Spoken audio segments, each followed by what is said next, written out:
Saya dapat mendengar orang-orang memohon kepada orang yang mereka cintai untuk membuka mata mereka bisa melakukan CPR.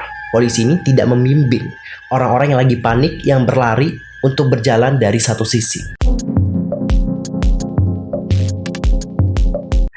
Hi everyone, I'm Yusuf Kim. Welcome back to my YouTube channel. Nah, yang lagi nonton, gimana kabarnya hari ini? Apakah dalam kondisi yang baik-baik saja? Aku harapkan seperti itu ya kawan-kawan. Anyway, sorry banget, latar belakangnya masih kosong karena ini nggak di studio aku. Aku lagi di Bali soalnya, jadi aku juga belum prepare banyak untuk tempat buat video, so sorry for that. Anyway, untuk hari ini kita itu akan membahas tentang berita duka yang terjadi di Korea Selatan. Dan yaps, kalian semua pasti sudah pernah tahu apa yang terjadi baru-baru ini. Dan sekali lagi aku juga mau mengucapkan turut berbelasungkawa dan juga turut berduka cita atas apa yang terjadi di Taiwan. Kita harapkan orang-orang yang dikabarkan hilang itu dapat segera ditemukan. Dan untuk yang ditinggalkan, kita harap mereka juga diberikan ketabahan. Dan guys, langsung saja kita mulai dari pembahasan pertama. Kita akan membahas tentang bagaimana kronologinya. Kenapa hal ini dapat terjadi? Apa penyebabnya? Jadi guys, ceritanya kayak gini. Hal itu bermula di saat orang-orang di Korea Selatan ataupun para warga Korea Selatan itu lagi excited banget untuk merayakan yang namanya Halloween. Udah pada tahu nggak sih tentang apa yang namanya Halloween? Jadi Halloween ini itu semacam kayak perayaan gitu. Dan di saat adanya Halloween, biasanya nih kita-kita yang mau merayakan itu akan berpenampilan sehoror mungkin, atau nggak ada yang biasanya cosplay menjadi karakter favorit mereka, entah jadi Spider-Man ataupun Superman. Intinya adalah mereka itu bercosplay menjadi karakter-karakter yang mereka sukai. Dan untuk Halloween kali ini, terutama di Korea Selatan, ini merupakan Halloween yang benar-benar spesial banget. Kenapa menjadi Halloween yang spesial? Dikarenakan Halloween ini diadakan setelah 3 tahun tidak diadakan atau tidak diizinkan untuk dirayakan dikarenakan adanya pandemi COVID-19. Jadi setelah 3 tahun lama nih kita nunggu ya, pengen rayain Halloween bareng lagi nih sama teman-teman, sama kawan-kawan. Dan pada akhirnya setelah dirayakan, siapa sih yang gak semangat itu dong? Semangat membara nih teman-teman untuk ikut merayakan Halloween di tahun ini. Karena juga ya bisa dibuka kembali, siapa sih yang gak senang. Dan kawan-kawan, semakin malam Halloweennya juga dikunjungi banyak orang nih. Intinya adalah yang ngikutin Halloween itu makin membludak jumlahnya. Hingga pada akhirnya sekitar pukul 22.20 waktu setempat, kondisi semakin parah di salah satu jalan sempit yang menanjak. Sudah pada nangkep seperti apa kondisi jalanannya? Ini sempit, terus menanjak, seperti itu. Dan pada saat itu, sejumlah orang yang sudah berada di bagian atas jalan ternyata jatuh. Dan orang-orang yang jatuh ini menimpa lagi nih orang-orang yang berada di bawahnya. Dan kawan-kawan, dikarenakan ada yang terjatuh dan juga ada yang tertimpa, inilah yang membuat orang yang berada di bawahnya juga itu menjadi semakin panik. Dan di tengah kepanikan itu, mereka pun mencoba berlari nih teman-teman. Ada juga yang saling dorong seperti itu. Dan di saat itulah terjadi ada juga yang saling injak satu sama lain. Karena kondisi yang juga sangat penuh, petugas itu juga sampai-sampai harus bersusah payah menarik beberapa orang keluar dari kerumunan tersebut. Namun teman-teman, sangat disayangkan, beberapa orang yang sudah terkapar di jalanan itu mengalami henti jantung. Beberapa pengunjung dan juga petugas di sini langsung melakukan yang namanya pertolongan pertama. Adapun untuk pertolongan pertama yang mereka lakukan adalah seperti ini. Ini anggap ini aku ya, aku yang ditolong nih. Jadi mereka nanti akan meletakkan tangannya di sini, lalu yang kayak ditekan-tekan gitu loh. Nah, ditekan-tekan gitu teman-teman. Tujuannya adalah supaya kita juga dapat bernapas kembali atau jantung kita juga kembali berdetak.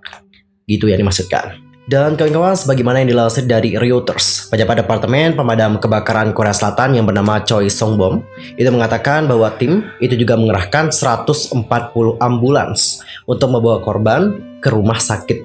Dan Presiden Korea Selatan yang bernama Yoon Suk-yeol itu juga langsung memerintahkan tim medis gawat darurat untuk segera meluncur ke lokasi kejadian tersebut.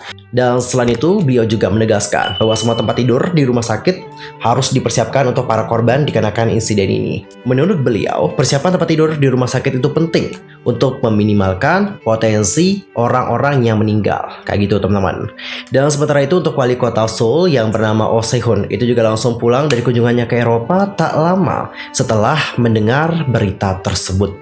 Lalu berapakah jumlah korban dikarenakan insiden ini? Nah, menurut update terbaru yang aku dapatkan, itu disebutkan untuk Markas Besar Penanggulangan Bencana dan juga Keselamatan Kota Seoul mengumumkan bahwa Pusat Layanan Masyarakat Hanamdong telah menerima 44 laporan langsung dan 311 panggilan pada pukul 08.40 waktu Korea Selatan dengan total 355 laporan orang hilang untuk saat ini.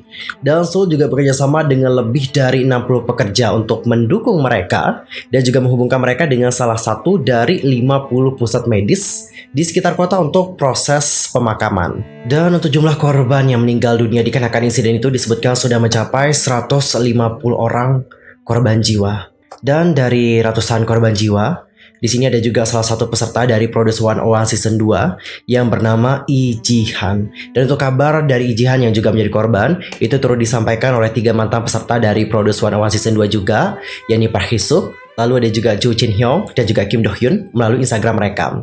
Agensi Lee Ji-han yakni 935 Entertainment kemudian mengkonfirmasi bahwa berita itu benar. Mendiang Lee Ji-han juga disemayamkan di sebuah rumah sakit di kota Goyang. Pelayat juga dapat mengunjungi rumah duka mulai besok siang sebelum pemakaman pada pukul 1 November.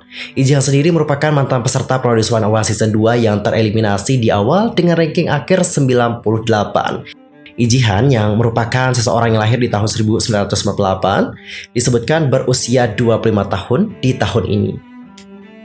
Sekali lagi aku juga turut mengucapkan berbelasungkawa atas kepergian dari Lee Ji-han dan kita harapkan keluarga yang ditinggalkan itu juga dapat diberikan ketabahan dan kita juga berharap semoga Lee Ji-han dapat ditempatkan di sisi yang terbaik di sisi Tuhan. Dan teman-teman di sini ada juga salah seorang selebriti dari Korea Selatan yang juga turut membagikan bagaimana pengalamannya di saat berada di kejadian tersebut. Adapun untuk selebriti yang aku maksudkan di sini bernama Yoon Hong Bin. Adapun untuk Yoon Hong Bin mengatakan seperti ini lebih lanjut, langsung saja kita baca seperti apa pengalaman dari sang aktor. Beberapa orang berteriak untuk tidak mendorong, sementara yang lain itu berteriak untuk mendorong. Polisi juga hanya di jalan utama dan orang-orang berkerumun tanpa ada perintah di belakang di jalan Masaka Internasional. Saya pergi keluar untuk merokok dan saya melihat orang-orang dilarikan ke ambulans. Banyak lagi yang diangkut sehingga petugas melakukan CPR di jalan dikarenakan mereka juga tidak mungkin membawa semua orang dengan ambulans. Benar banget. Untuk ambulans juga memang ada gitu, banyak juga. Tapi kan jumlah korban juga lebih banyak dan tidak mungkin untuk membawa semua korban ke dalam ambulans juga. Makanya ada yang melakukan CPR di tengah jalan seperti yang sudah kita bahas di awal tadi. Adapun untuknya melanjutkan kembali, saya dapat mendengar orang-orang memohon kepada orang yang mereka cintai untuk membuka mata mereka bisa melakukan CPR. Sedih sih, sedih banget. Tetapi hanya satu orang yang disadarkan di jalan tempat saya melakukan CPR. Saya juga tidak dapat membawa orang yang saya bantu dan tragedi ini telah ada tanda-tanda sejak awal dan sepenuhnya juga dapat dicegah. Di garis bawahi, tragedi ini sejak awal telah ada tanda-tanda awal dan sepenuhnya dapat dicegah. Saya juga tahu betapa kerasnya polisi bekerja, tetapi sayang sekali tidak ada yang berpikir untuk mengirim mereka di tengah untuk membimbing orang berjalan dari satu sisi. Oke, itu yang sangat disayangkan di sini ya. Dia tidak menyalahkan polisi di sini. Untuk Yoon Hong Bin tidak menyalahkan polisi sama sekali, tetapi dia sangat menyayangkan dikarenakan polisi ini tidak membimbing orang-orang yang lagi panik yang berlari untuk berjalan dari satu sisi. Dan dia juga mengatakan lebih lanjut, saya harap semua orang dapat bekerja untuk memastikan ini tidak terjadi lagi dengan fokus pada bagaimana ini terjadi. Well, kawan-kawan, seperti itulah pernyataan dari Yoon Hong Bin yang juga berada di tempat kejadian pada saat itu. Dan gimana pendapat kalian setelah mendengar bagaimana pendapat dari Yoon Hong Bin? Nanti langsung saja sampaikan di kolom komentar. Well guys, cukup sekian untuk hari ini. I'm Mr. Game Mamed dan aku juga mohon maaf jika ada kesalahan baik dalam ucapan, sikap, tindakan, dan mungkin ada kesalahan informasi. Please correction me di kolom komentar. See you next time di video berikutnya. Thanks for watching. Goodbye.